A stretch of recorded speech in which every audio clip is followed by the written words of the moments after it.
Welcome to Living Lit, where conversations spark inspiration to live in truth.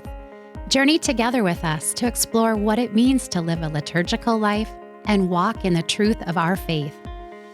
Let's instill a culture in our hearts, homes, families, and world, living a life cooperating with and walking alongside our Lord.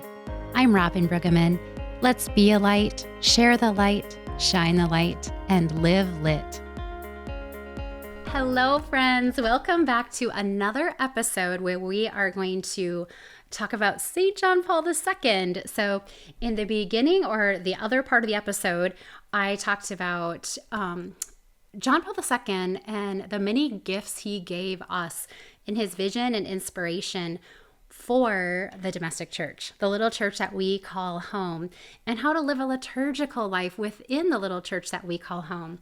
And I am so excited in this part of that podcast for Living Liturgically to bring on a friend that I have developed friendship with from afar in Catholic land, and her name is Shari, and she is the Catholic paper goods lady. And it's so fun because I have been consuming her products for a while, and I know most of you listening are going to be familiar with her products at Catholic Paper Goods. She is an artist. She draws, she composes just beautiful, beautiful images of saints and of different biblical people. It's just, oh my goodness, she is so gifted artistically in producing just beautiful art that we get the honor and pleasure of getting to consume and use in our liturgical churches, in our little our domestic churches. So Shari and I have gotten to know each other behind the scenes, which has been so fun. And this morning I was working on getting ready to record the first part of the John Paul II podcast. And while I was literally at the table preparing my notes and things, I got a text from Shari, and she said, oh my goodness, I just came up with, and it was Holy Spirit led, a bundle that she has drawn up and created on Pope St. John Paul II. And so she asked if I would check it out and let people know about it. And I was like, oh my gosh, yes, this is so Holy Spirit led, because I was literally working on my notes for that episode.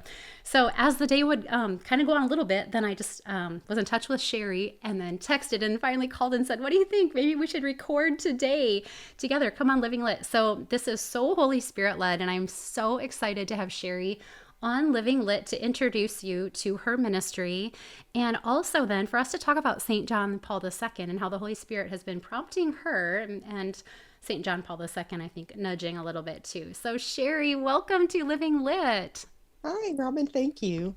This is so fun. Like, so Shari and I have talked about recording together, and so she's just been someone I'm like, okay, we're gonna make this happen, and then the Holy Spirit is like, it's today. So neither of us even knew we were gonna do this like earlier today. So this is so super fun. So Shari, will you share about yourself? Okay, I am an artist and graphic designer, illustrator, and I've been doing this professionally since the early 90s. I'm getting up there in age, dating myself. Worked in the corporate world for many years, and then, but actually have a painting and drawing degree and a graphic design degree, master's degree, and I've always been wanting to illustrate. That was my biggest primary goal. My husband and I were talking about this earlier today, how most of my career I was doing graphic design, which is really great. It's a fun job, but I always wanted to illustrate books. And it just never worked out that way until we met and got married later in life in our 40s and had our son right away. So we're older parents. And my kiddo is now, he'll be 16 next month. Wow. And let's see, it was seven years ago. I started getting, well, more than that, more like 10 years ago, I started getting a nudge to start using my artistic talents for the faith. And I was just getting these nudges, but they weren't clear. So I didn't know what that meant. So I kept praying, please show me exactly what you need me to do, because I'm not getting it. And at the time we were living in Dallas, and I was doing the Walking with Purpose Bible study group with the parish that we attended. And I kept asking the ladies at my table in my group to for clarity, like to pray for clarity, because we always, concluded each meeting with prayers for what we needed, our special intentions. And it took a couple of years before I had a very vivid dream with all of these illustrated greeting cards and just a bunch of images laid out on our coffee table. And I woke up and started sketching things out. And I told my husband, I think I figured it out. But I just started creating stuff from based on what the dream was. And then ultimately, a few months later, opened an Etsy shop on the Feast of St. Andrew, the eve of the new liturgical year. And it just kind of grew from there. I started with illustrating a set of saint trading cards that I did for my nieces and nephews. And then I decided to just illustrate saints along with the liturgical year as the feast days came up, and started posting them on social media, and people liked them and I kept getting a following, and I thought, okay, this is good. Now what do I do?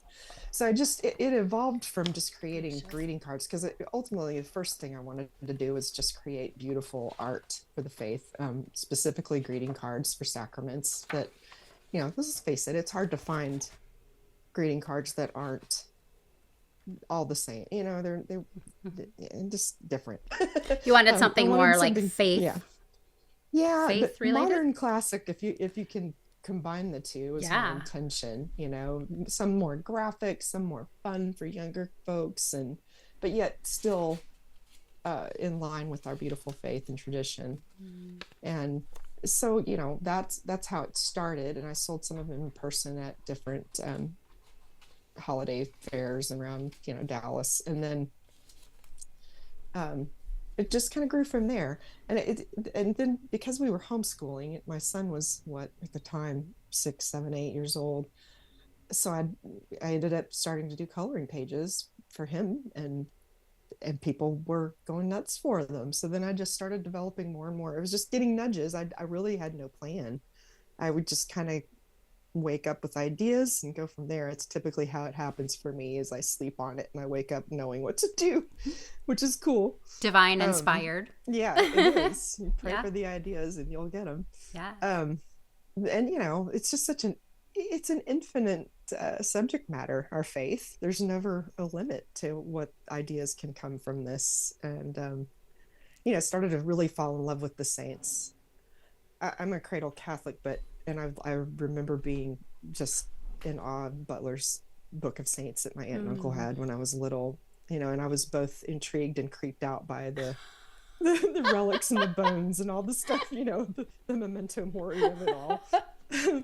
But I know what you're saying. I didn't really know a whole lot about them, even though I went to Catholic school. I didn't, we were in the hippy dippy 70s and catechesis wasn't all that great. So, I'll admit I was a lapsed Catholic for many years before I came back and decided, I need to know what this is all about, and jumped in at full force. And like, I'm not going to stay if I don't understand all of it. So I met my husband, who had been in the seminary, and he knew a lot. And that was cool, because I started hearing philosophy, and he loved Pope St. John Paul II, as did I. And still do, obviously. But, just when we got married, it was wonderful. It's great to have somebody partner in the faith, obviously, and raise your family, your own domestic church that way. So just trying to fill a void in Catholic educational materials. I know there's a lot of them out there, but I, for some reason, had a hard time finding things that I liked, because I'm very particular. Let's face it, I want them to be beautiful and well done, so they're engaging for kids. And for me, I've always loved to paint portraits and draw people. And I was in college in an era where concept was king, and you just didn't do that. And it was very frustrating for me, because all I wanted to do was paint people. So it's kind of funny that my dream there has come true after all these years, in my 50s. So and I got to illustrate the books. Yes.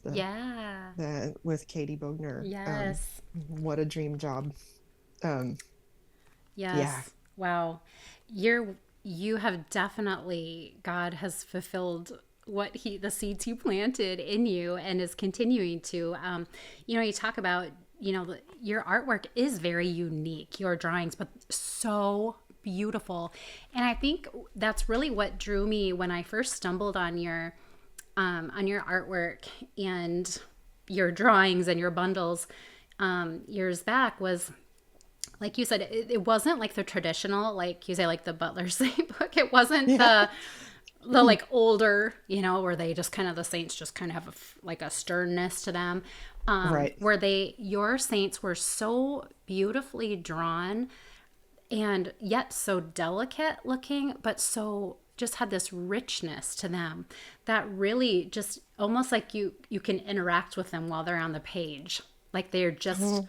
just so beautiful. And I loved how, as an adult woman, as a Catholic woman, but also as a Catholic mom who is always looking for things that we can have in our home or that we can do together that we can all enjoy, so it's like Yes. not so like seriousness of some saints, which there's beauty in that as well. So I'm not like, trying Yes. to be mean on that, because there's beauty in that as well.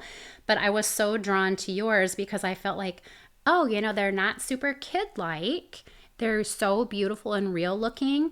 Yet my kids were able to love and appreciate them at the same time. It's like you've done this beautiful job of mixing all that together and creating such beautiful artwork and images that everyone can enjoy. And they're so detailed. Like, I mean, just the way you've drawn them and just, oh my goodness. And I love the way too, it's not just like the saints or the Bible characters or like people. You like to draw people. But you also are drawing beautiful like basilicas and, I mean, so much other artwork that's just beautiful, beautiful. So I can't wait for people to get to see what your artwork looks like if they've not seen it. So this is definitely a podcast where if you're listening, you're definitely going to have to go into our show notes and click to see Shari's artwork. So I'm just so thankful because it's really in our liturgical living in our domestic church. Your artwork, your pictures are there decorating it. And you mentioned how you have a book, and I'm just gonna, just because it's right here and we just mentioned it, you illustrated or did the artwork for Katie Bogner's book, all about Advent and all about Lent. So some of our listeners, they're familiar with that book because I did a podcast with Katie Bogner on each of those books. And now we get to have you on because you are the artist behind everything. And so this is super exciting. And I have told so many people, if I could only have one book about Advent and one about Lent, it is these books. This is the only book people need. But I have to show you too, and those, if you're listening, you're gonna have to pull this up to watch, because one of my most favorite illustrations that Shari has done is this one here, and I'm going to hold it up here in the camera. And it is Mary with baby Jesus in her belly, but Jesus is inside a tabernacle. And that, when I saw that, I just stopped in my tracks. Like when this book came, I was like, oh my goodness, because it's so like your art just has this way of just like, oh my goodness, you just look at this picture and you see the reality and the truth in that Jesus is, I mean, you tied in the Eucharist even to this, Mary was a living tabernacle that Jesus was in her womb, but that was a living tabernacle. And now we have Jesus in the Eucharist in our tabernacle. So beautiful. I mean, your art is so much more than just the people. I just love it. So Shari, you are gifted. So let's talk about John Paul II. So tell me about how you had this inspiration. Like this was just a few days ago, right? Where you were just inspired to quick whip up this bundle. Well, yeah, it was in the past month. The past month. I Okay. mean, I'm shifting to do more bundles based on my loyal customers' input, which is really good because a lot of people have requested more detailed information about each of the saints, and I'll gladly comply. And I started with, well, several that aren't as detailed, but lately I did two bundles for St. Carlo Acutis Mm-hmm. and St. Pier Giorgio Frassati for Yes. their canonizations. Mm-hmm. And so that I'm just kind of building on that. And my next choice, I wanted to do one here for October. And of course, I had to do Pope St. John Paul because I have just such a deep affection for the man. I was 9 when he was elected, and I remember watching him. I mean, it was such an unusual year because we had Pope John Paul the First, who died shortly after. And we had all been Catholic school, we'd been familiarized with the process and conclave and all that. And we witnessed it and talked about it. And then here we did it again a month or two later. And so I was intrigued by that and I think we pulled the TV out at school and watched it when he came out, when he announced him. And it was just, there's just such a presence about him. He's just so warm, and his smile and I immediately thought, wow, he's like a grandpa, and so charismatic. Just the way his presence and the way he held himself. Yeah. And then I remember when his portrait went up in our school, and that was cool. And it's just in the back of the church. And I don't know. I just, he played such a pivotal part of my childhood and young adulthood that, I grew up with him.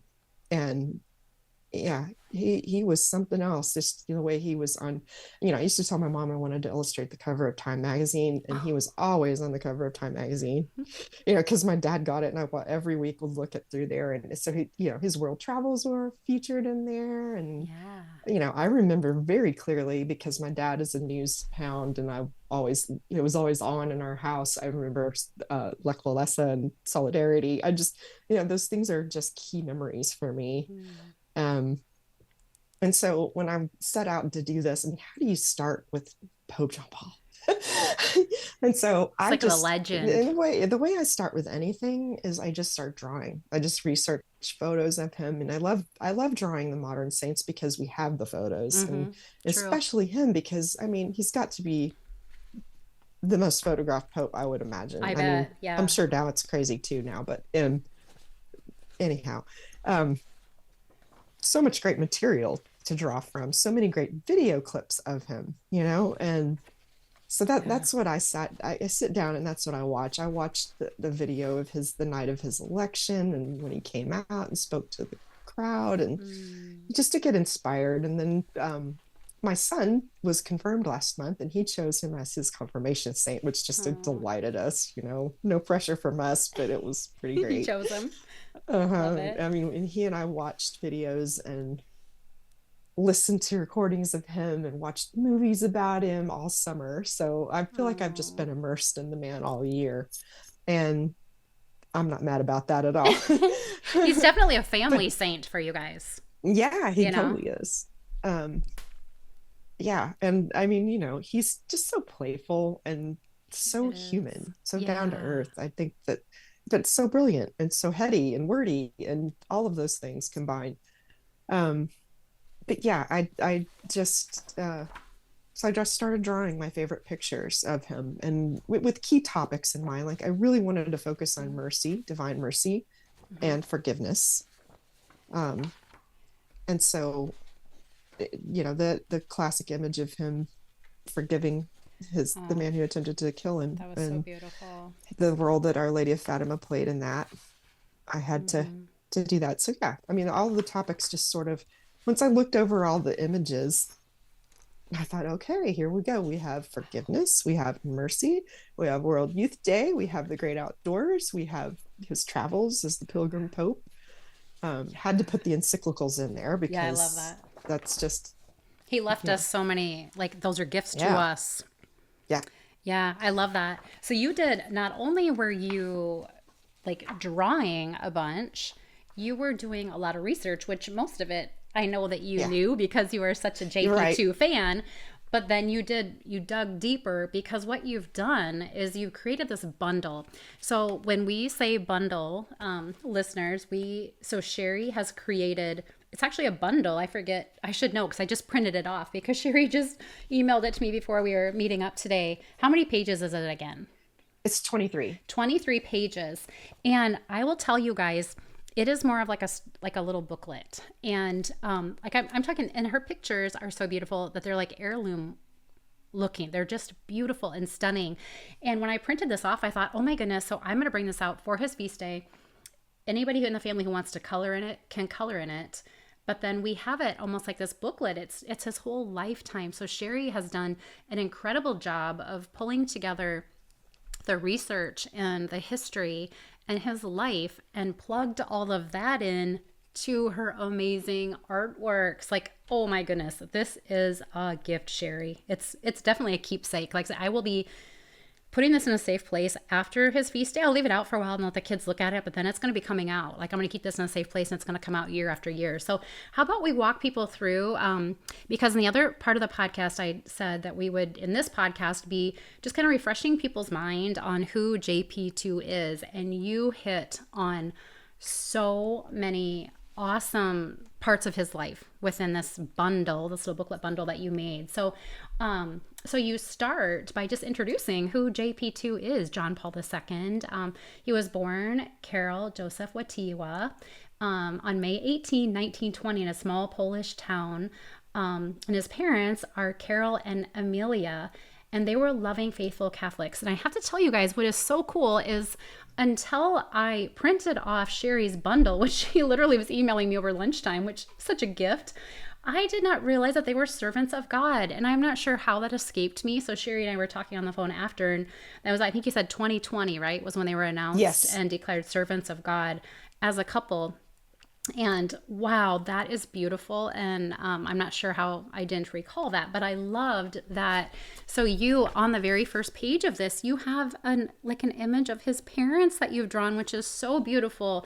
And you have the church where John Paul II, then Carol, received his first sacraments. And you talk about his parents and what it was like being raised in Poland. And he lost his mom when he was almost 9, so he was 8, almost turning 9. I think Shari and I we were on the phone when we were. I think it's like a month before he turned 9. Which how horrible that would have been for young Carol to have lost his mother, and then not long after that he lost his older brother. So it was just him and his dad. But he has such a beautiful story for all of us in that John Paul II, I think so many people can look at him. I mean, we saw him suffer more in his older years since, we were able to witness so much of that on television and pictures. But he suffered so much in his early life, and even just the war and the Nazi side of it, and just horrific things in history, and having to, be underground with his faith, and, not be able to practice his faith, openly, all this, just so much suffering and tragedy. Yet when we saw him in his, when he was the Pope, we didn't really see that so much. We saw this vibrant, joyful man that just exuded just this beauty and faith. I feel like anybody, Catholics and non-Catholics, they watched him. We all did. I grew up not being Catholic, so most of my life of watching him be Pope, I wasn't Catholic. But I had this mad respect for him, right? Oh my gosh, he's awesome. He is a powerhouse. I'm not even Catholic, but I can tell he's awesome. And he just had this connection to faith in some way when you would see him. But so I love how you start your bundle talking about how he was raised, and then his devotion to Mary. So he developed a devotion to our Blessed Mother because he looked to our Blessed Mother as his mother, since his mother had passed away. And so he, throughout his life, had just a huge devotion to our Blessed Mother, which you talk, you've got different things in the packet. But then I love how you show so many of these pictures that many of us have grown up with, seeing the popular ones that you have drawn just, wow, perfectly and beautifully.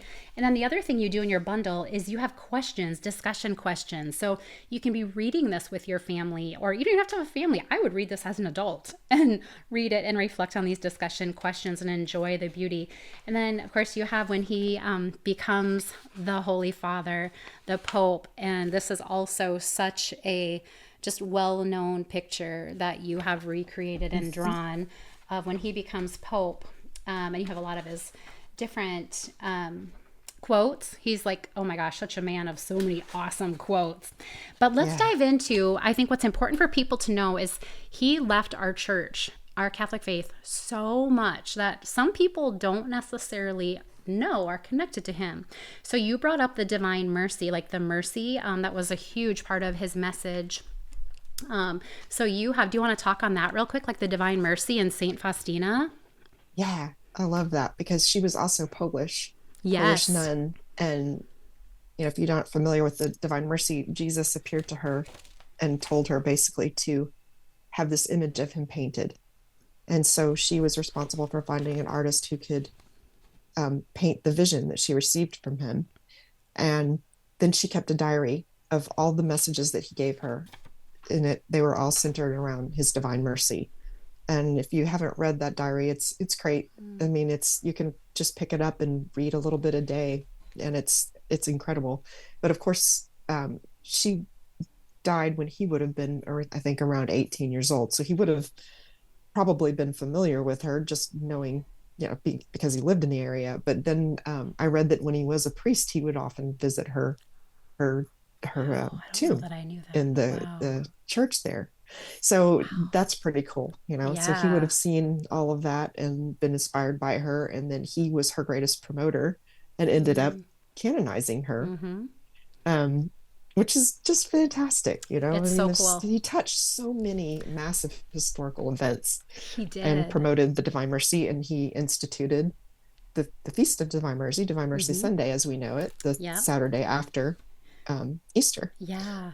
So, and then he ultimately he died on the vigil of Yeah. Divine Mercy Sunday, Which which so cool. Like that was yeah, so divine. I remember when that yep, happened and it was like everyone was like, "Oh my goodness." yeah, God is so cool when he just does those coincidences. right, Yeah. yeah, Yeah. So I love that because most people are going to be familiar with the divine mercy image of Jesus. And, it's in churches. We have that, we see that prayer and that devotion mm-hmm. come out right after Easter. And we actually start praying that novena on Good Friday. And so just for people to make that connection, like, oh, that John Paul II was so instrumental in that. Then you go on to forgiveness and Our Lady of Fatima, which is such an incredible story too about St. John Paul II. Do you want to talk about how you brought that into your booklet? Yeah, I love that famous photo of him in the prison forgiving his attacker, and then he went to Fatima afterwards because he was convinced that her hand guided the bullet and saved his life that day because it happened on her feast day. And he went and placed the bullet in the crown of her Mm. statue at Fatima. So I wanted to draw that and show kids exactly where the bullet is. So it's up there. Yep, you have it um, drawn in, the so bullet in her yeah, it's crown. pretty fascinating. It's pretty amazing Yeah, how it all played out, and what an example yes. for all of humanity. And like you said, even non-Catholics, I think, were so impacted by the man Mm-hmm. because he was in the news all the time, Yeah. and he did such incredible things, and he played such a key role in the fall of communism Mm-hmm. just by silent witness. And just so many events there. Yeah. Well, it's miraculous that he survived Mm-hmm. that attempted assassination. It's an absolute miracle that he did survive. And I was just reflecting as I was looking at, because that's just such an amazing story in itself.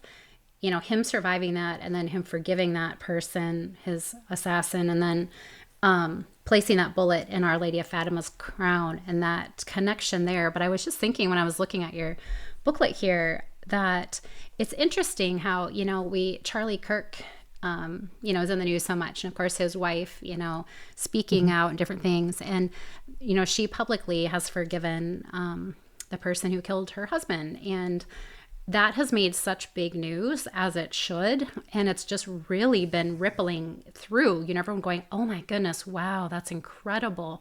And I was thinking, wow, that's what John Paul II did too, where he Mm-hmm. actually forgave. And that would have been somewhat public too. And in that time when that was happening, I think there would have been a similar feeling of people going, wow, Wow. Yeah. he went to prison, he talked with this guy and forgave him to his face even, and that was so public. So I couldn't help but be thinking of just kind of a little bit of that connection, because knowing how everybody who's in our world today is, they know what's taken place with the forgiveness that Charlie Kirk's wife has extended, and that's how people would have felt during probably that time when Pope John Paul did that too, that incredible act of mercy and forgiving that guy.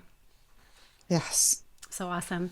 So then you have World Youth Day. So he was a pope of the people, but especially the youth. So I love this picture that you have drawn of him. It's so fun. But he instituted World Youth Day. So what is it about World Youth Day that you decided to include that? Well, that's just so key for young people since it's still happening today and it's still being attended by so many kids, and college age kids. Um, just the fact that it started with him, like he really saw that need, and teaching kids young keeps them involved, gets them. It's not just a cold faith that's steeped in Catholic guilt, like you hear people say. He brought it to life for kids, and kids were so touched by him and so excited to see Yeah. him. And if you look back at the footage, it's insane Yeah. how many kids attended. And can you send me that cute video when he's earlier? The one I texted you today. Yeah. I mean, telling him, we love you. And he's like, I love you more. I'll have to include that in the show notes because we watch that every single year. It's cute.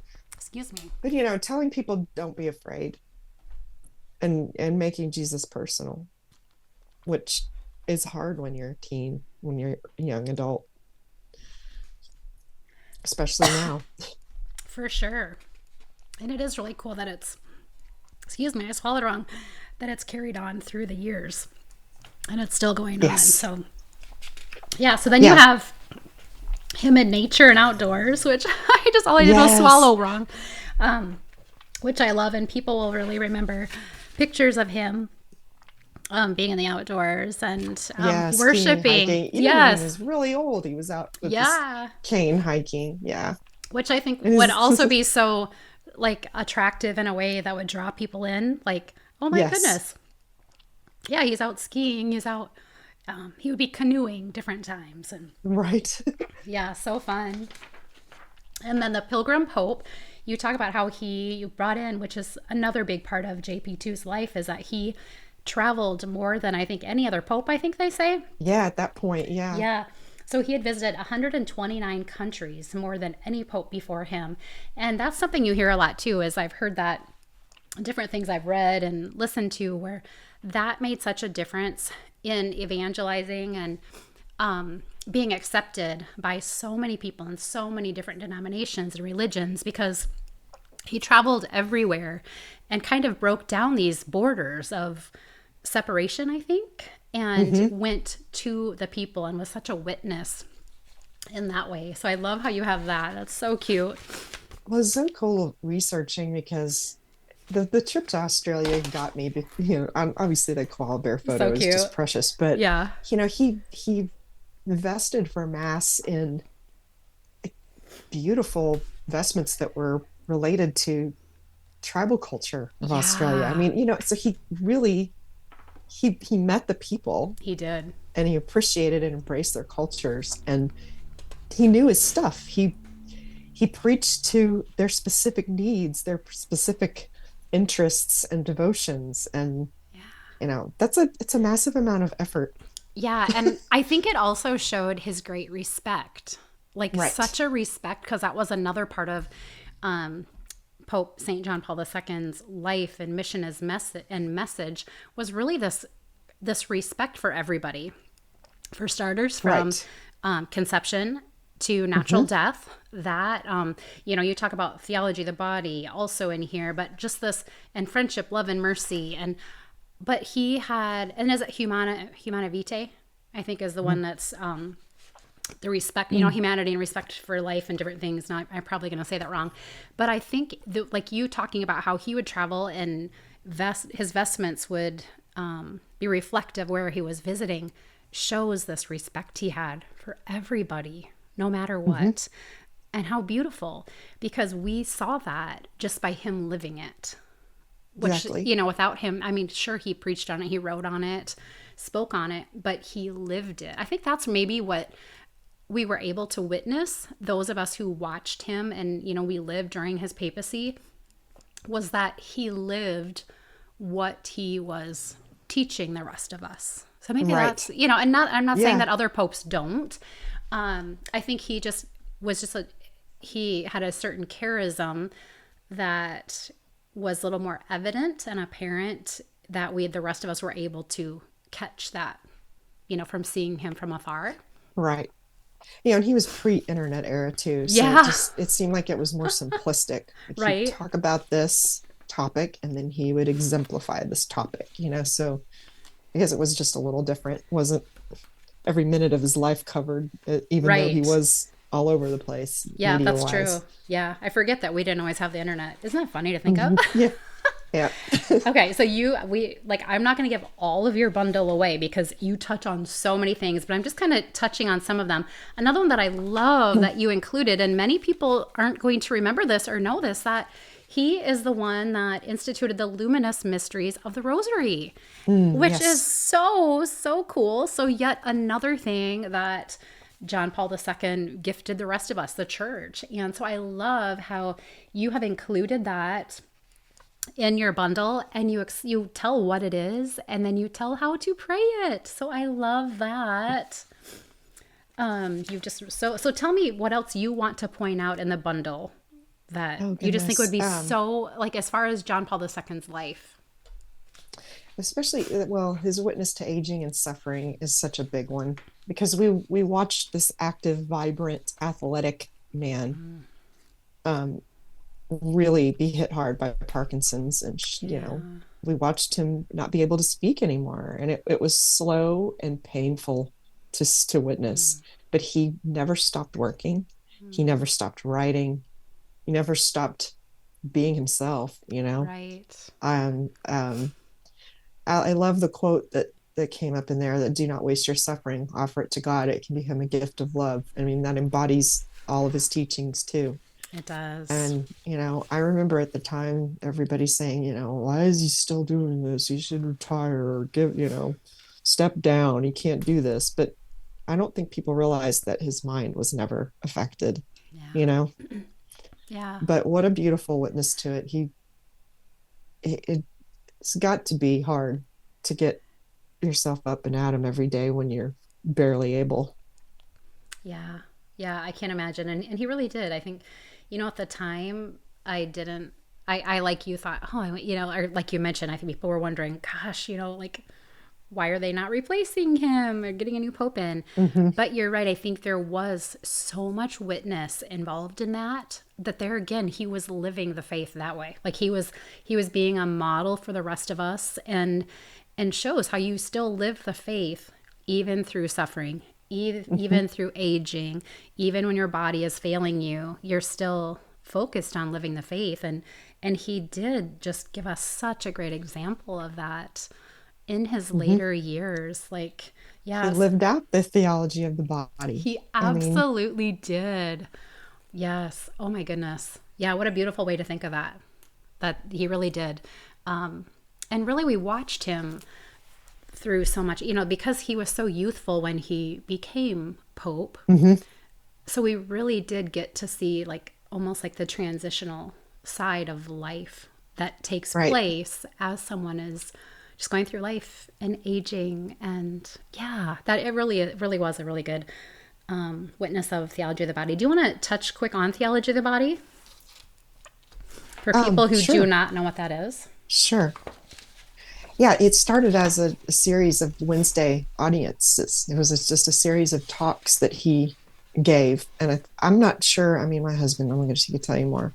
From his They time in seminary. eventually became, you know, a solid body of work. But he, explained that the the differences between men and women, and that our bodies are not physical, they're gifts that show the beauty of God's plan for us, and the dignity of life. Every person's created in God's image, and love is meant to be free, faithful, and life-giving, fruitful. um and it's been the key topic around here with the teenage son. um how we don't use people, how we appreciate and respect every life, all races, creeds, ages, and stages. And, just to realize that every single person's created in the image of likeness of God. So I don't know, it's Mm, just a good, solid way of explaining. how to live, Mm-hmm. Mm-hmm. how to treat people. Oh, you describe that so beautifully, Shari. And I think that the other gift that we really have is in him introducing us to theology of the body, what that means, and how we live in that way. But he's been gone long enough now that there are so many fantastic resources that are available now to, like, I think of especially theology of the body because many parishes teach that even in religious education and Hmm. young adults, or even it comes up in marriage prep, different things. And I think, wow, how blessed we are to live in a time where we have access to so many things like theology of the body that's been broken Right. down for us lay people to understand in a clearer, better way of how that applies to us and how we can live that way and then teach it to our children, which is, wow, we are so gifted, aren't we? Like, Yes. to live in the time we do. So awesome. So awesome. Oh my goodness. Any other things you want to touch on how awesome St. John Paul II is? Now you even have like a crossword puzzle I have to tell people. You have games even included Yeah. and word searches and saint connections that were connected to him. He canonized more Oh, right. saints, I believe, than any Yeah. pope Than any other. has. Yeah. Super Yeah. exciting. You have hidden message word searches. I wow, you just did an incredible job with this bundle Oh, thank you. The kids dedicated. have to read it in order to know what the answers are at the end there. Oh, that's so fun. It's like a mystery kind, like not a mystery, but like a Hmm. secret code. Yeah, Right. secret seminary challenge. Is that what you call it? Yeah. Yeah, so fun. So anything else that you want to point out in your bundle for our listeners or anything about John Paul II's life? Oh gosh. Well, I targeted mostly older kids for this because I think they're not targeted enough. Wanted them to be able to really deep dive into this and not feel like they're babied or being lectured to. So hopefully it comes across. And Yeah. the games are not easy. Oh, Yeah, yikes. and maybe the Am word I going to be search able are, to but figure it the out? I'm just kidding. I kind of yeah, it's a brain strain to It's good though because so yeah. what I love about this is quite often people find like, okay, they feel like, okay, there's a lot of heavy liturgical living on little kid side and toddler Hmm. side. And then, as adults we can do different things, but then there's that middle ground of what can I do with my like a little bit, like middle aged, like middle schooler or Hmm. older elementary. So this is perfect. And I love because quite often we celebrate feast days when my older kids even come like on a Sunday. We'll save some of these feast days for like a Sunday to celebrate. And so my grown up kids, so I'll have like my kids that are married and even my grandkids. And so like your packet is so perfect for that because my little 5-year-old granddaughter can be coloring, but then my grown up girls who are married, they love doing like the crossword puzzles and the word searches and the word finds. So you really do catch like kind of everybody, I think, that way in your bundles. Good, good. That's the hope. Yeah. And we'll read it together. I'm just super excited. Oh my gosh, you've just totally knocked it out of the park. So I also want to tell people that you have, so with the All Saints coming up, you have, Yes, that's probably your most popular line, right? Is the it is. Saints. And so Yeah, do you want to tell people it's the about biggest part that? of the year. So tell people Yeah. how they can find you and what they can find and how you can help them celebrate All Saints. How about that? Okay. Yeah, my website is catholicpapergoods.com. It's connected to my Etsy shop, so it's one and the same. And I'm a Catholic Paper Goods on Etsy. But yes, I've illustrated over 300 saints. I can't remember now the exact Wow. number, That's but I have awesome. coloring pages for that many. And then, goodness, the saint bundles. I also have just a ton of coloring pages. I think 72 coloring pages that have saint facts on there that their birth, death, patronage, all that stuff, and little biographies about their lives.